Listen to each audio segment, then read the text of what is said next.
Good morning all students. प्रिय विद्यार्थियों, कल हमने केंद्र सरकार के बारे में पढ़ा था।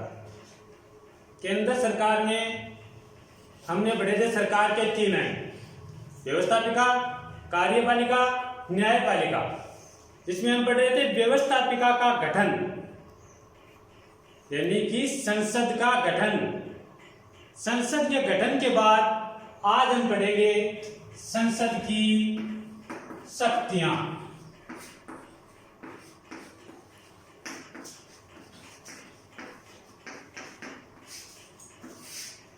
संसद की शक्तियां। तो एक बात आपको पहले ही बता चुका हूं, संसद का सबसे प्रमुख काम क्या है? कानून बनाना। क्या है? कानून बनाना। यानी संसद की पहली शक्ति है विधायी शक्ति। विधायी शक्ति। हमारे संविधान द्वारा सूचियां दी गई हैं, संघीय सूची, राज्य सूची,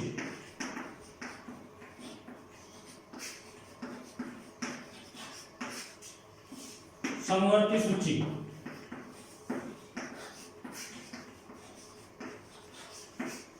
और चौथा एक और शामिल किया गया है अवशिष्ट विषय।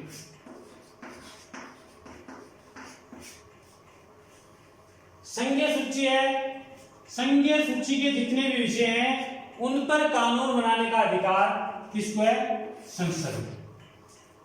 राज्य सूची के विषयों पर कानून बनाने का अधिकार है राज्य के विधानमंडल को।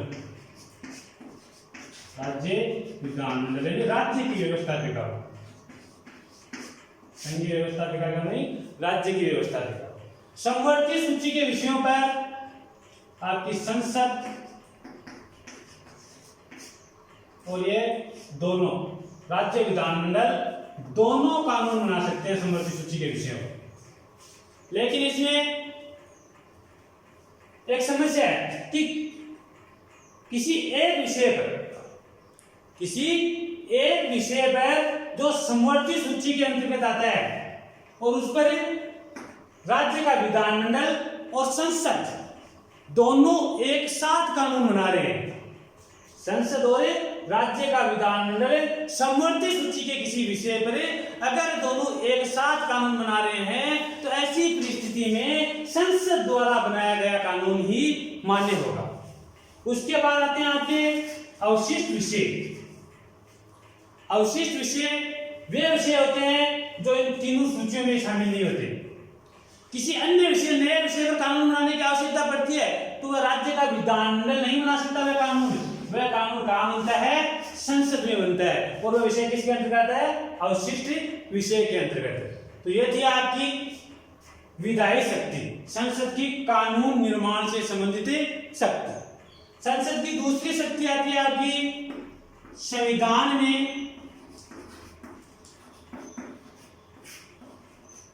संशोधन की शक्ति।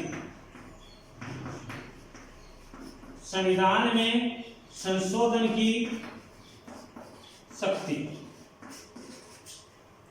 संविधान के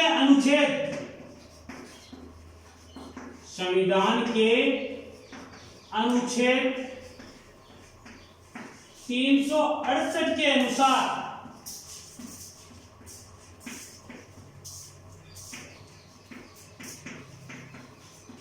संविधान में संशोधन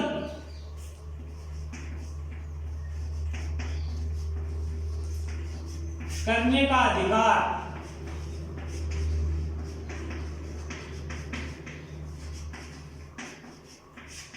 केवल संसद को, केवल संसद को। समझ गए बात को कि संविधान के अनुसार, संविधान के अनुच्छेद 368 के अनुसार संविधान में संशोधन करने का अधिकार केवल संसद को है। राज्य का विधानमंडल है, यह संविधान में संशोधन नहीं कर सकता। यह जरूर बात है कि कुछ मामलों में राज्य के विधानमंडल की स्वीकृति आवश्यक होती है। मैं आपको बता देता हूं कि संविधान में संशोधन करने के 3 तरीके हैं। नंबर 1, संसद द्वारा सामान्य बहुमत से।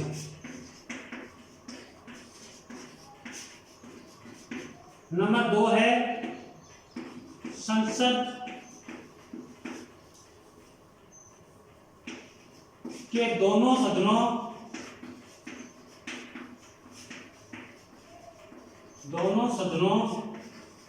के पृथक 2/3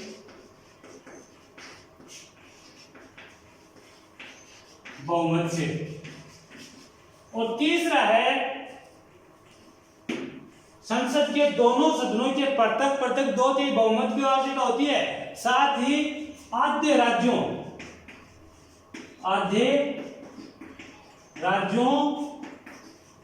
के विधानमंडल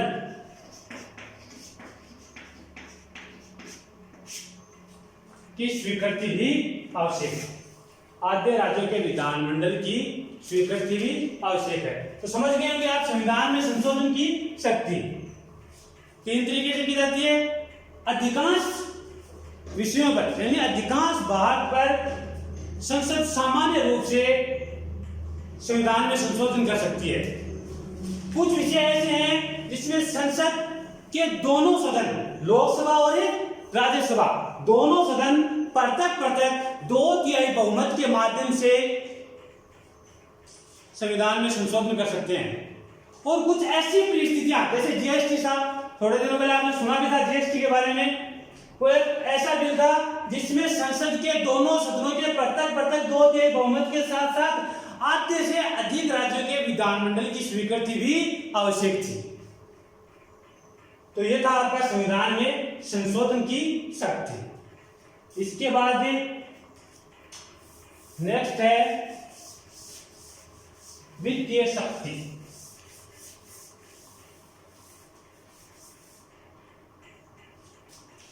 तीसरा आता है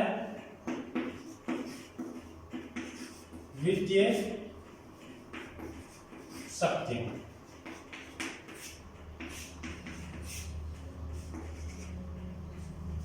तो प्रतिवर्ष वित्त मंत्री द्वारा जो बजट प्रस्तावित किया जाता है उस पर संसद का पूर्ण नियंत्रण है, पूर्ण अधिकार है।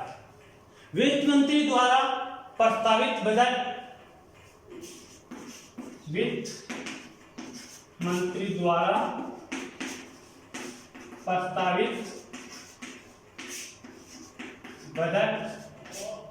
बजट क्या है? आय व्यय का लेखा जोखा, प्रतिवर्ष का आय व्यय का लेखा जोखा, आय व्यय का लेखा जोखा, संपूर्ण वर्ष की आय व्यय का लेखा जोखा। तो वित्त मंत्री द्वारा प्रस्तावित बजट को संसद की स्वीकृति आवश्यक है। तो संसद की स्वीकृति आवश्यक है।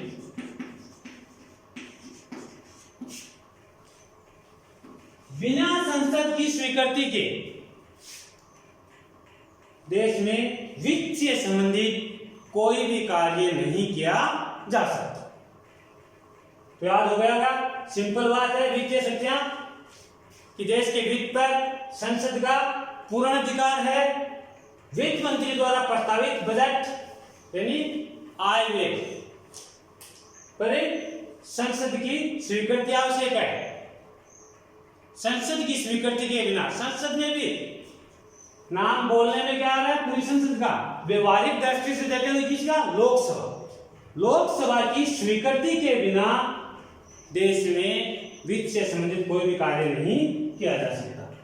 उसके बाद अगली शक्ति आती है आज की प्रशासनिक शक्ति। नंबर 4 है प्रशासनिक शक्ति।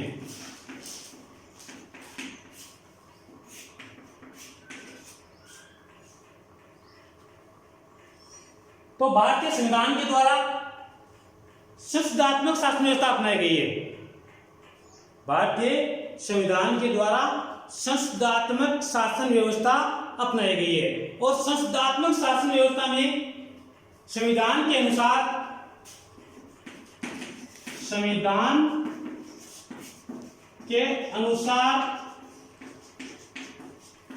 संघीय कार्यपालिका अर्थात मंत्रिमंडल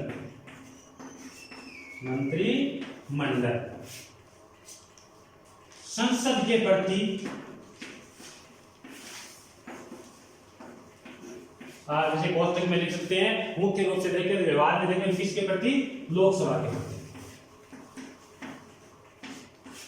संसद के प्रति उत्तरदायी होता है।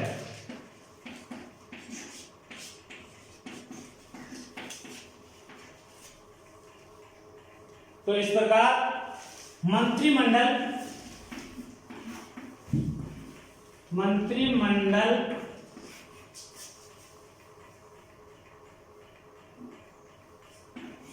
केवल उसी समय तक अपने पद पर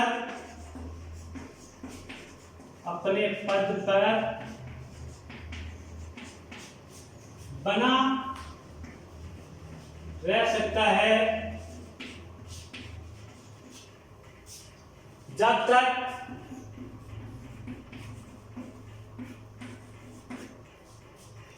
लोकसभा मंत्रिमंडल केवल उसी समय तक अपने पद पर बना रह सकता है जब तक लोकसभा का विश्वास प्राप्त हो। तो यह थी आपकी प्रशासनिक शक्ति। संविधान के अनुसार संघीय कार्यपालिका, यानी भारत में कौन सी शासन व्यवस्था अपनाई गई? संसदात्मक शासन व्यवस्था अपनाई गई है। अतः संविधान के अनुसार संघीय कार्यपालिका यानी कि मंत्रिमंडल संसद के प्रति, व्यवहार में देखा तो किसके प्रति? लोकसभा के प्रति उत्तरदायी होता है। मंत्रिमंडल केवल उसी समय तक अपने पद पर बनी रह सकती है जब तक लोकसभा में विश्वास प्राप्त हो, लोकसभा का विश्वास प्राप्त हो। वित्तीय शक्ति होगी, प्रशासनिक शक्ति होगी। उसके बाद नेक्स्ट है निर्वाचन संबंधी शक्ति, संसद की निर्वाचन संबंधी शक्ति।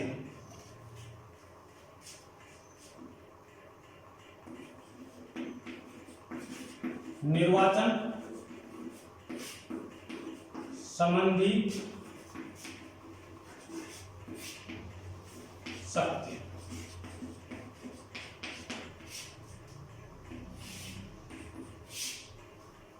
बहुत ही इजी चीज है।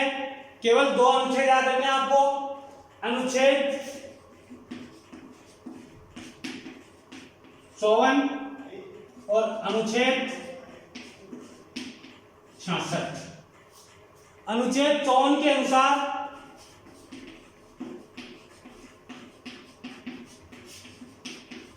राष्ट्रपति का निर्वाचन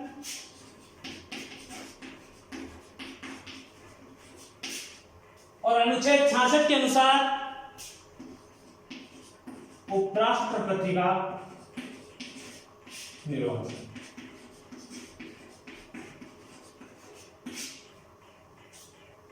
तो आपको पता है कि राष्ट्रपति का निर्वाचन कौन सी पद्धति से? आनुपातिक प्रतिनिधित्व के एकल संक्रमणीय मत पद्धति द्वारा किया जाता है। किसके द्वारा किया जाता है? संसद के दोनों सदन, दो सदन कौन से होते हैं? लोकसभा और राज्यसभा। संसद के दोनों सदन और राज्यों की विधानसभाओं यानी राज्य के विधानमंडलों के निर्वाचित सदस्य और केंद्र शासित प्रदेशों के विधानमंडलों के निर्वाचित सदस्य मिलकर राष्ट्रपति का निर्वाचन करते हैं। तो ये किस अनुच्छेद के अनुसार व्यवस्था की गई है? अनुच्छेद 54 के अनुसार। यानी कि राष्ट्रपति का निर्वाचन में संसद के दोनों सदन के सदस्य भाग लेते हैं। इसी प्रकार अनुच्छेद 66 के अनुसार उपराष्ट्रपति के निर्वाचन में भी संसद के दोनों सदन के यानी लोकसभा और राज्यसभा के निर्वाचित सदस्य भाग लेते हैं। उसके बाद निर्वाचन के बाद आती है आपकी विविध शक्तियां।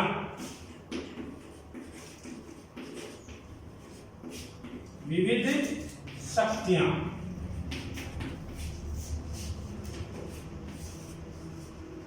विविध शक्तियों के अंतर्गत हम बात करते हैं राष्ट्रपति, उपराष्ट्रपति, सर्वोच्च एवं उच्च न्यायालय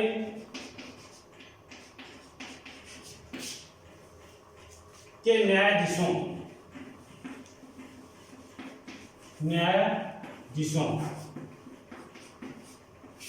तो राष्ट्रपति, उपराष्ट्रपति, सर्वोच्च उच्च न्यायालय के न्यायाधीशों को किस पद्धति से हटाया जा सकता है? बात करते हैं किस पद्धति से हटाया जाता है। किस पद्धति से? न्यायाधीशों को महाभियोग लगाकर, महाभियोग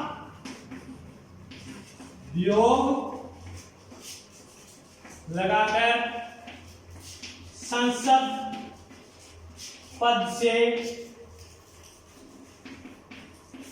हटा सकती है। विविध शक्ति में पहली शक्ति कौन सी बेटी आपने?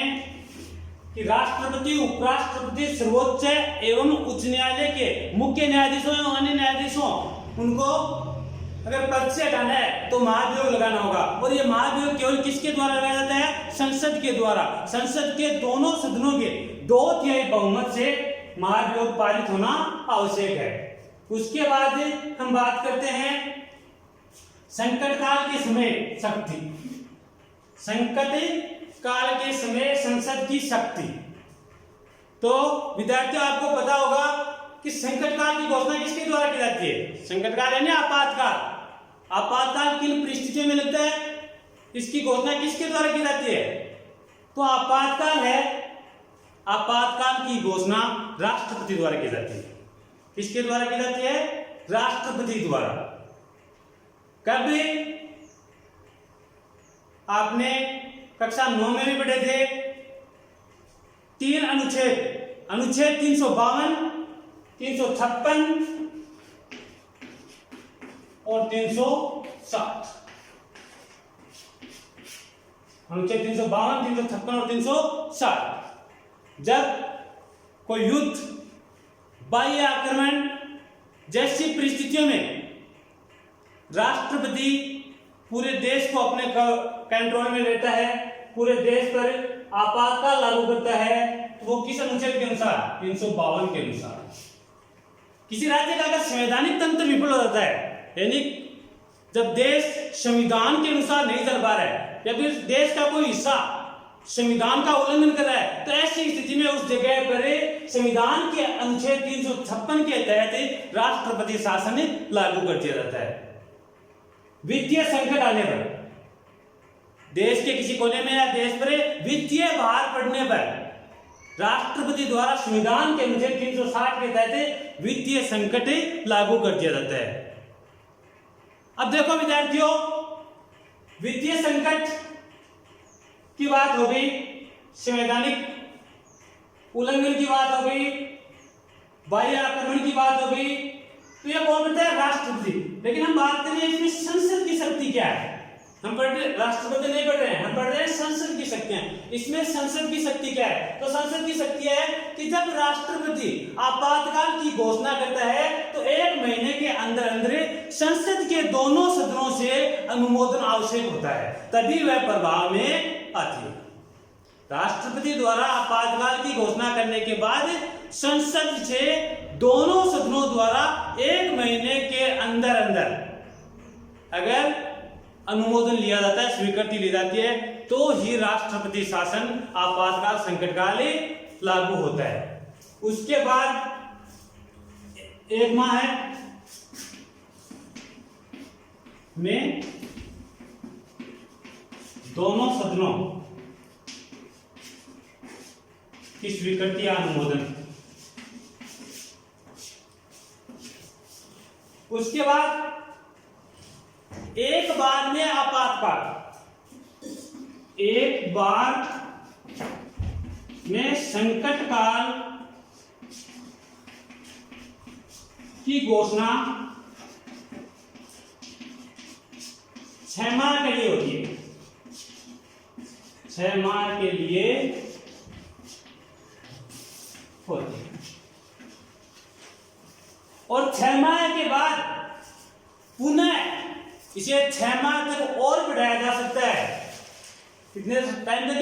6 माह तक, यानी कि आपातकाल 1 साल तक लागू रखा जा सकता है। लेकिन 6 माह के बाद और 6 माह तक बढ़ाने के लिए किसकी स्वीकृति आवश्यक है? संसद की स्वीकृति लेनी जरूरी है। बिना संसद की स्वीकृति के 6 माह के बाद आपातकाल लागू नहीं रह सकता। तो ये थी संसद की विविध शक्तियां, यानी कि संसद की कंप्लीट शक्तियां हो चुकी हैं। अब आपको याद रखना है सबसे मुख्य चीज, शक्तियों के अंदर आप क्या पढ़ते हैं वो तो बात की बात है, तो पॉइंट है वो आपको याद होने चाहिए। विधायी शक्ति, वित्तीय शक्ति, प्रशासनिक शक्तियां, निर्वाचन संबंधी शक्ति, संविधान में संशोधन संबंधी शक्ति। क्योंकि जो आगे हम 2 शक्तियां और पढ़ेंगे, लोकसभा की शक्तियां, राज्यसभा की शक्तियां, उसमें भी ये के यही बिंदु रहेंगे। केवल थोड़ा बहुत अंतर रहेगा कि कौन सी शक्तियां लोकसभा के पास नहीं है और कौन सी शक्तियां राज्यसभा के पास नहीं है, कौन सी शक्तियां लोकसभा के पास राज्यसभा से अधिक है और कौन सी शक्तियां राज्यसभा के पास लोकसभा से अधिक है। केवल यही अंतर रहेगा, बिंदु ये रहेंगे। तो ये आपको याद होने चाहिए। आज के लिए आज की क्लास यहीं पर समाप्त करते हैं। नेक्स्ट कल जो आगे के लोकसभा और राज्यसभा की शक्तियां हैं उन्हें आप पढ़कर आना, दोनों की तुलना करके एक साथ में, अलग अलग नहीं, दोनों की तुलना करके एक साथ में आपको उनका अध्ययन करवाएंगे। धन्यवाद।